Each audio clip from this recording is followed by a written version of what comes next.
Menteri Komunikasi dan Digital RI Mutia Hafid mengambil langkah tegas dengan membentuk tim penguatan regulasi perlindungan anak di ranah digital. Salah satunya menyangkut pembatasan usia dalam penggunaan media sosial atau medsos, menghindari paparan konten berbahaya. Untuk menyusun regulasi, Menkom Digi berkoordinasi dengan Menteri PPA, Mendikdasmen, dan Menteri Kesehatan. 3 fokus utamanya yakni memperkuat regulasi penggunaan platform digital bagi anak-anak, meningkatkan literasi digital bagi anak-anak dan orang tua mengenai resiko di penggunaan media sosial. Regulasi ini bertujuan untuk menindak tegas pelaku dan penyebar konten berbahaya yang dapat mengancam keselamatan anak-anak, serta memastikan penegakan hukum yang lebih tegas terhadap pelaku dan penyebar konten berbahaya. Akankah regulasi ini akan mudah diterapkan sehingga ruang digital menjadi aman dan positif bagi tumbuh kembang anak-anak Indonesia? Tim TV One mengabarkan.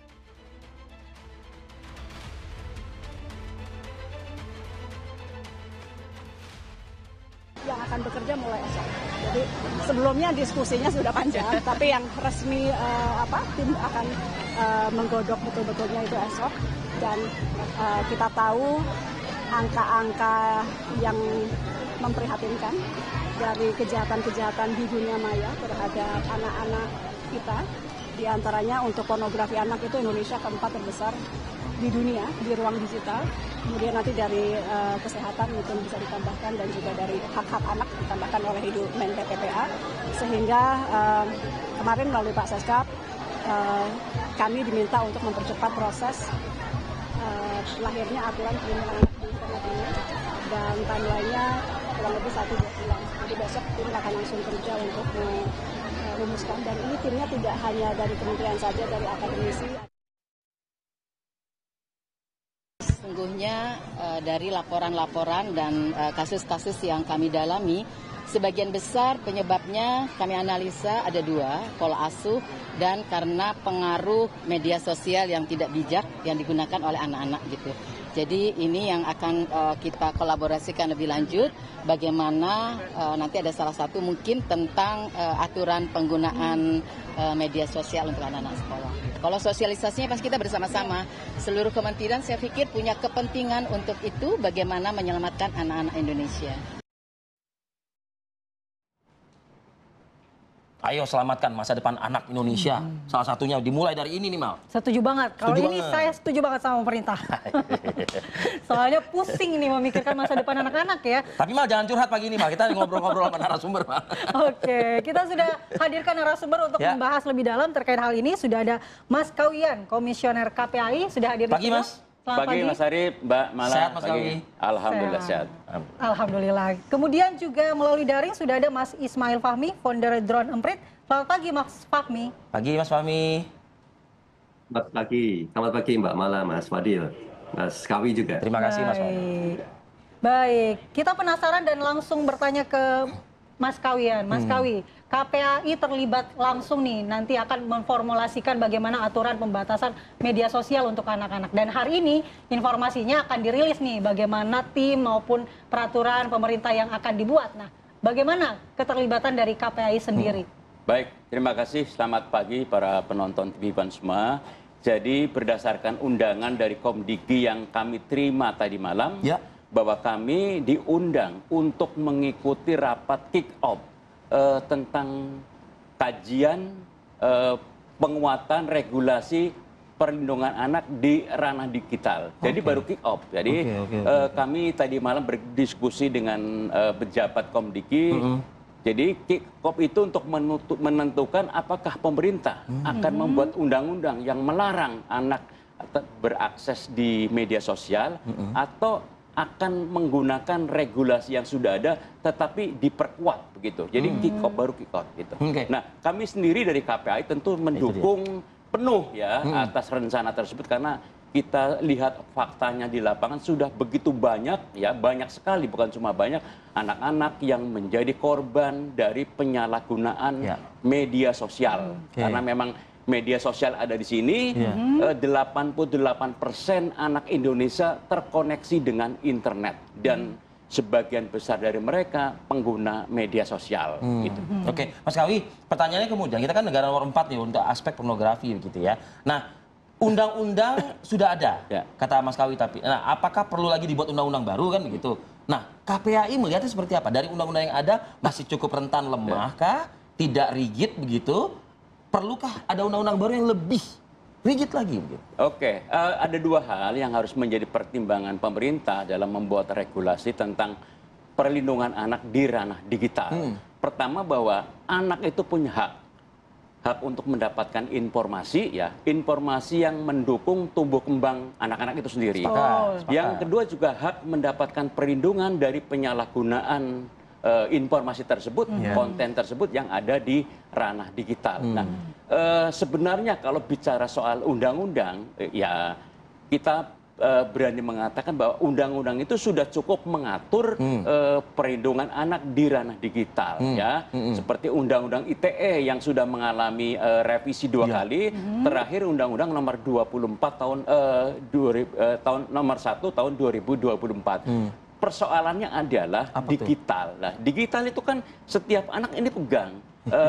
Nah, ketika lembaga pendidikan, sekolah, dan orang tua tidak bisa atau tidak punya waktu untuk melakukan pengawasan, nah di situ masalahnya.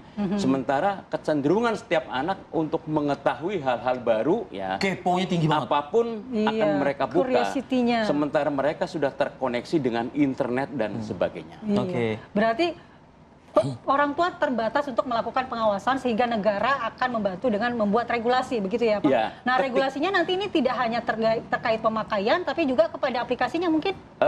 Yang sudah ada sekarang, yang sebenarnya sudah siap untuk disahkan adalah rancangan peraturan pemerintah tentang tata kelola perlindungan anak dalam penyelenggaraan sistem elektronik atau PSE. Nah, kami KPAI ikut terlibat dalam pembahasan itu sudah sekitar setahun, ya, dan sekarang sudah dalam proses di Kementerian Hukum dan HAM, ya, untuk dilakukan finalisasi dan harmonisasi. Nah, dalam rancangan tersebut itu ada berbagai kewajiban dan juga larangan yang diarahkan untuk penyelenggara sistem elektronik, misalnya plafon-plafon media sosial, TikTok, Instagram, dan sebagainya, YouTube dan sebagainya, tidak boleh menerima permohonan dari anak untuk bisa punya akun kalau tidak ada konfirmasi dari orang tua, konfirmasi langsung, ya. Jadi kalau tidak ada konfirmasi, maka anak tersebut tidak bisa memiliki akun media sosial.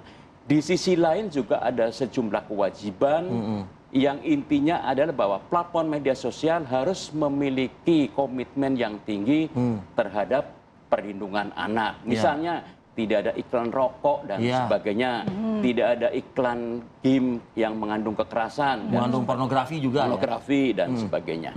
Oke, menarik nih. Asalkan mungkin PSE tersebut mau tunduk ya dengan regulasi yang memang harus harus tunduk. KPAI tegas mengatakan harus tunduk. Nah, saya ingin ke Mas Ismail Fahmi dari Drone Emprit. Mas Fahmi, seberapa mungkin bisa dikatakan mengerikankah kalau misalnya Anda Drone Emprit ini berselancar ya di online dan juga media sosial digital lah mungkin, seberapa mengerikannya kah gitu loh kondisi anak yang bersinggungan dengan digital ini? Baik Mas Fadil, jadi Drone Emprit memonitor ya, ada percakapan yang luar biasa ini sejak tahun 2018.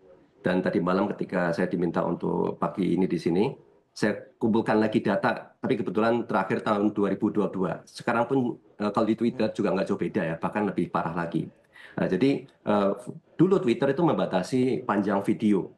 Nah, sekarang tidak dibatasi, bahkan bisa berjam-jam. Dan kalau sekarang itu konten-konten pornografi di Twitter itu bisa berjam-jam juga sama di sana. Dan kita kumpulkan data, yaitu yang terakhir itu bulan Maret, jadi Januari, Februari, Maret, saya ambil cuma 3 bulan saja itu. Itu ada sekitar 2 juta, hampir 2 juta percakapan ya, di Twitter saja. Dan kalau kita lihat usia mereka yang mengakses, yang memposting, terkait juga postingannya, ini luar biasa. mereka yang di usia di bawah 18 tahun itu bisa sampai 38% ya, itu penulisnya di situ. Iya itu. Dan memang itu ada sekitar 300-an ribu pengakses di Twitter saja pada periode itu, dan yang anak-anak ya, bisa dikatakan 18 tahun ke bawah itu bisa jadi 16, mungkin juga 14, kita nggak tahu usianya. Iya. Dan ini menggunakan artificial intelligence untuk mendeteksi usia gitu, dan itu cukup besar. Ini dari sisi demografinya saja. Dan yang lebih parah itu kalau kemudian kita lihat apa sih yang mereka akses. Jadi Droneemprit menggunakan banyak sekali kata kunci yang terkait dengan pornografi di Indonesia ya, misalnya kata-kata bokep dan lain-lain, itu banyak sekali saya nggak bisa sebutkan. Dan itu seperti ini peta ini. Peta ini menggambarkan apa? Ini adalah peta jejaring konten hanya dalam waktu 3 bulan saja. Dan menurut ukuran yang saya perhatikan ini, biasanya pengalamannya, selama saya, ini luar biasa besar. Mereka sharing konten terkait dengan pornografi dewasa, anak, tante, dan lain-lain itu banyak sekali. Dan terkait dengan anak-anak juga sangat tinggi. Dan ini kalau bisa dibayangkan apa? Kalau seandainya anak-anak mengakses Twitter, mereka pura-pura lah menjadi orang dewasa atau apa kayak gitu. Dan mereka akan mudah sekali terpapar. Jadi kemarin mereka melihat, mereka mudah sekali terpapar oleh konten-konten pornografi. Ini nih yang bisa kita lihat ya dari gambar ini. Ini baru di Twitter saja, mungkin belum di tempat yang lain. Dan terutama kalau di Twitter itu sekarang jauh lebih bebas. Ini akan menjadi tantangan saya kira nanti bagi pemerintah bagaimana bisa mengurangi lah konten ini. Pengalaman kami ya ketika kita mencoba bareng sama Kominfo waktu itu, konten-konten seperti ini kan ada nih.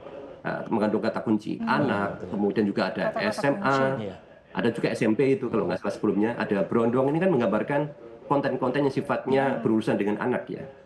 Jadi ada proses normalisasi ya, seolah konten-konten terkait dengan anak itu jadi seperti normal, ada banyak. Jadi seperti genre sendiri itu di Indonesia, belum lagi yang lain-lain gini. Jadi ini yang menjadi khawatiran kalau seandainya kita bayangkan anak mengakses ini, mereka kan nggak tahu mana yang boleh dan yang tidak boleh. Mungkin dari KPAI kan udah tahu usia anak tuh berapa, bisa tahu bahwa ini konten bagus atau tidak bagi mereka. Gitu. Ini saya kira yang menjadi perhatian. Saya kira saya pribadi sangat setuju dengan rencana Komdigi, bagaimana supaya ini dibatasi. Memang masalahnya nanti ada di teknis bagaimana pelaksanaan pembatasan itu dilakukan. Mas Fahmi, seberapa banyak juga mungkin saya tertarik nih dari kalimat Mas Fahmi tadi. Seberapa banyak juga Droneemprit bisakah mendapatkan data ini juga begitu, anak yang menggunakan data palsu seperti tadi misalnya anak yang belum cukup umur tapi dia membohongi dengan menginput usia orang dewasa seperti itu. Droneemprit sendiri kan bekerja berdasarkan percakapan ya, kita ambil konten di Twitter, di media sosial gitu. Kemudian dari AI kita mencoba mendeteksi dari apa, dari wajah profile, kemudian nama dan pola postingan. Dan ini katakan dari wajah profile itu kan sulit sekali. Kadang-kadang anak-anak juga tidak menampilkan gambar mereka sendiri ya, pastinya kalau mereka udah niat untuk mengakses konten negatif. Apalagi Gen Z ya. Dan itu sulit sekali. Mungkin juga pola-pola ya, pola mereka memposting itu bisa ketahuan. Tapi kadang-kadang mereka juga tidak selalu memposting kalau niatnya hanya untuk mengakses saja. Jadi kalau dari sisi Droneemprit sendiri sangat susah. Harusnya ini dari sisi platform ya. Tetapi sebagai gambaran yang tadi saya perlihatkan ya, untuk suatu konten terkait dengan pornografi, kita bisa tahu kira-kira gambaran usianya tuh berapa. Tapi kita nggak bisa langsung pasti, oh ini anak-anak atau bukan gitu ya. Itu pun juga sifatnya masih sampling ya, kita lihat. Dari sekitar 300.000 pemakai selama 3 bulan itu, tentunya sih jauh lebih banyak ya. Ada 36% lah kira-kira itu yang usia di bawah 18 tahun ke atas itu. Iya, Mas Fahmi, apakah memang algoritma platform media sosial yang banyak digunakan oleh anak-anak itu memang berisi hal-hal yang menarik perhatian anak-anak begitu, Mas? Dirancang untuk bisa menarik perhatian anak-anak begitu? Iya, saya kira bukan hanya anak-anak ya, anak-anak, dewasa atau apapun ya, pola mereka mengkonsumsi. Kalau mereka biasanya suka melihat yang sifatnya pornografi gitu. Misalnya tuh di Instagram itu sangat Instagram dan TikTok terutama ya, yang banyak sekali dipakai oleh anak-anak. Kalau kita suka melihat konten terkait dengan pornografi, LGBT atau yang lain-lain, itu akan muncul terus konten-konten serupa.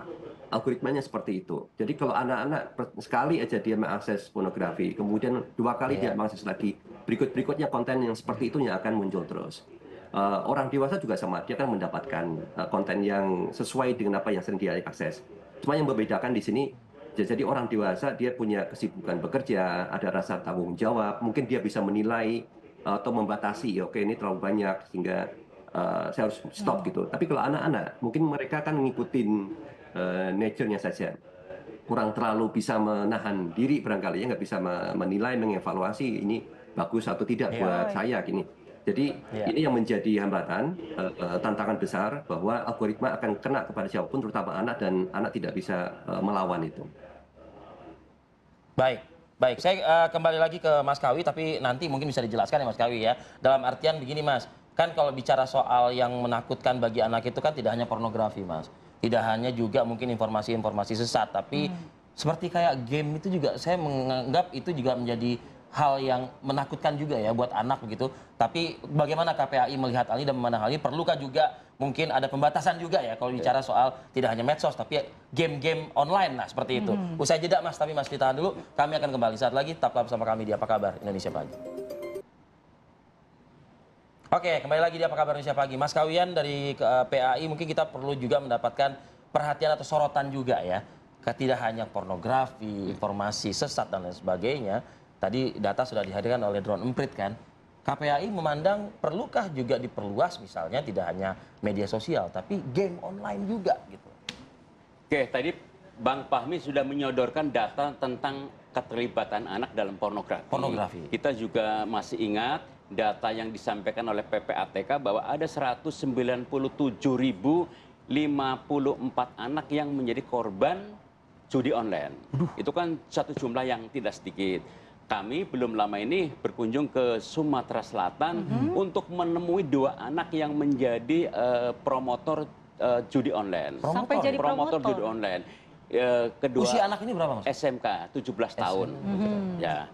Karena berkenalan dengan seseorang di media sosial, kemudian dipengaruhi, diiming-iming oleh uang 1,5 juta per bulan, maka dia juga punya follower di Instagram yang cukup banyak. Influencer lah ya mereka. Influencer. Ini ya. Jadi sekali lagi bahwa berdasarkan fakta itu, satu lagi ingin saya sampaikan bahwa korban-korban seksual ya juga pelaku seksual anak ya yang merupakan dampak langsung maupun tidak langsung dari media sosial, dan sekarang bukan cuma perempuan, laki-laki juga pun, anak-anak laki-laki pun sudah menjadi korban dari kekerasan seksual yang pelakunya adalah laki-laki juga.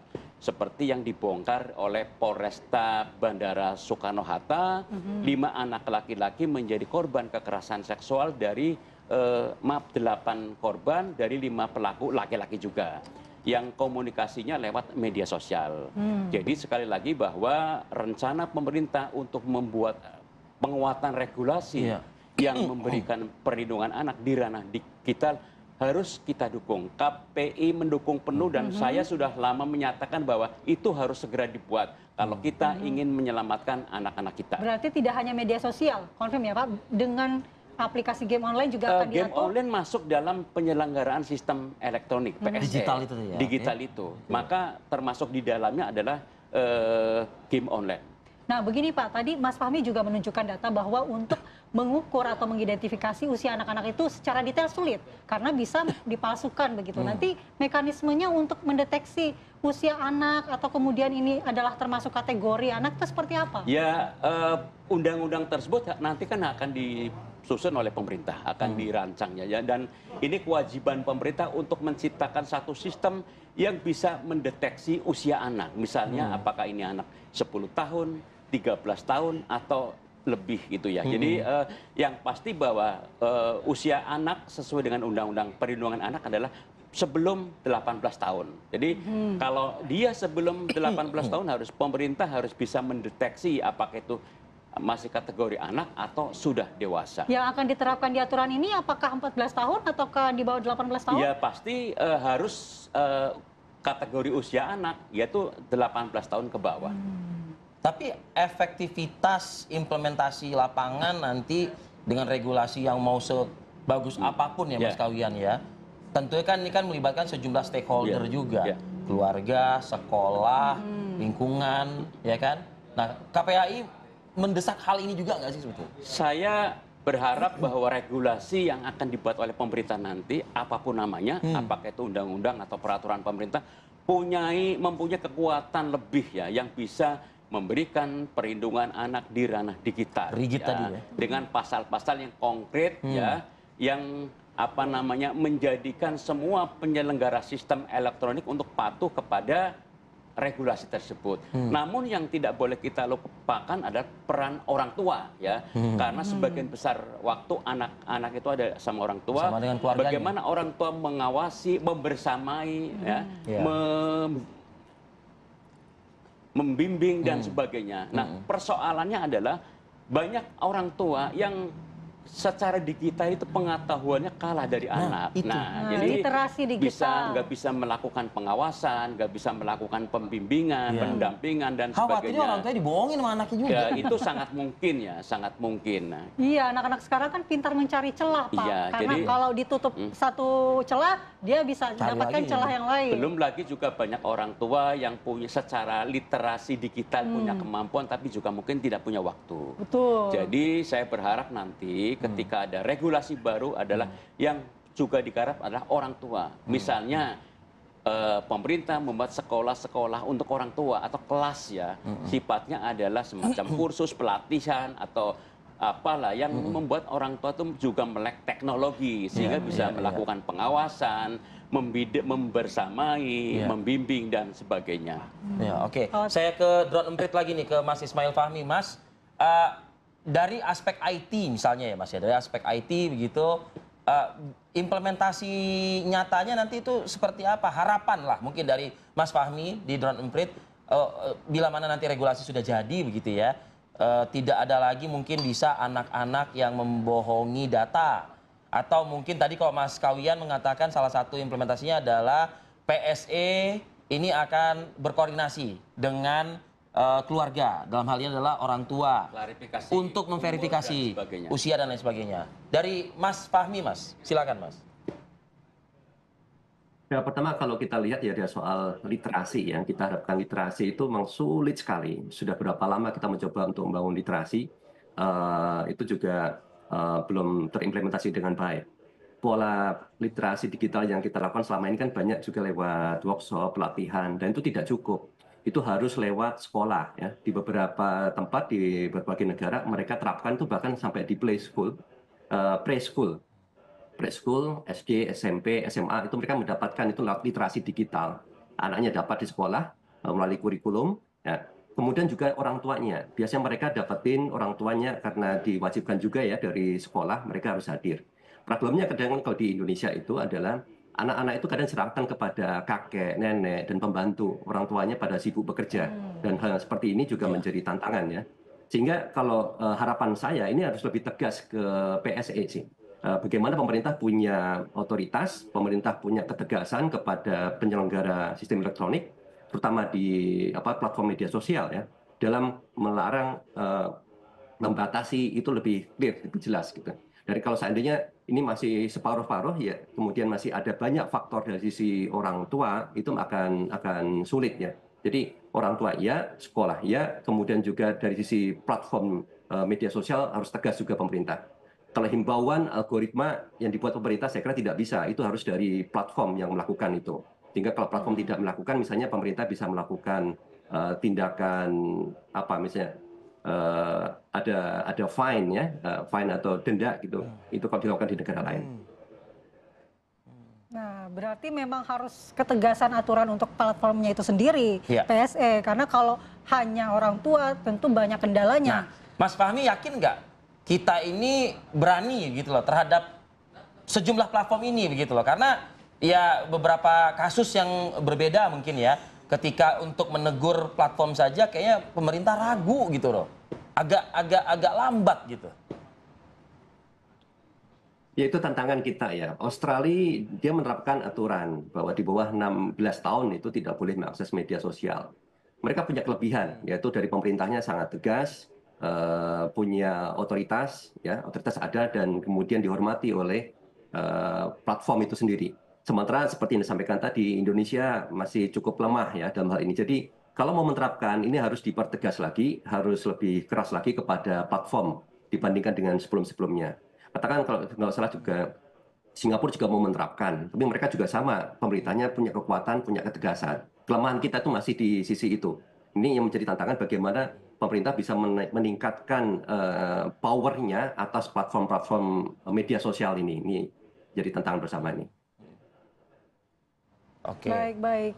Mudah-mudahan masukan dari Mas Fahmi ini bisa ditampung oleh Pak Kawi yang nantinya akan memformulasikan ya. Mas Kawi. Hari ini baru kick off untuk melakukan rapat bersama lah rapat begitu bersama ya. oleh berbagai lembaga yang dimonitori oleh Komdigi.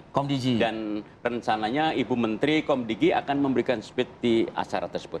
Wah, aturan sebetulnya drone emprit juga layak juga loh sebetulnya diajak untuk memberikan masukan juga gitu ya, Mas Fahmi ya. Siap ya. Tentunya Mas Fahmi siap ya Mas ya, bila mana memang negara membutuhkan masukan-masukan begitu ya Mas Fahmi ya. Siap, dengan senang hati.